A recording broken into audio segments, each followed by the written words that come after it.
Now this is the micro fat which we've harvested. We've left it for decantation for around about 10 minutes.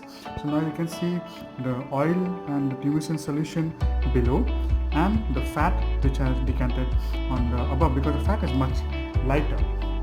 And what we've used is we've used this 2.4 mm fat grafting cannula was used, and we used 2 mm infiltrator. So with this we have injected the infiltration, and the procedure was done under local anesthesia. And now this fat we are basically going to drain, because this is not what we want. We want only the fat.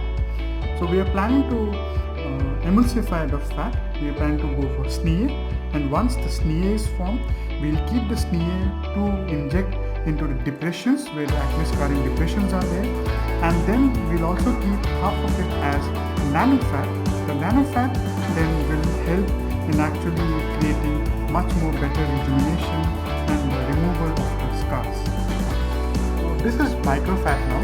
We have done cleaning of the microfat, and this is all the excess oil and particles that we do not require that is present. So once we have taken this fat, actually you can do grafting, fat grafting, but we don't require this for the particular case which we are doing now.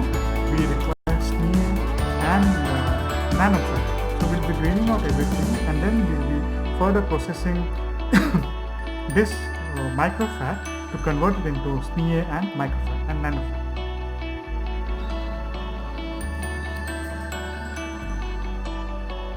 This is the fat cells which we have done through the nanofat filter.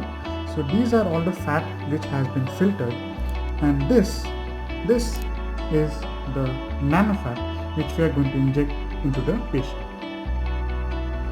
So now we have taken the nanofat, and we are going just below the skin to inject the nanofat, and you can see a formation of small blebs like this. This bleb formation is very important. This is how you should drop it just immediately below the skin.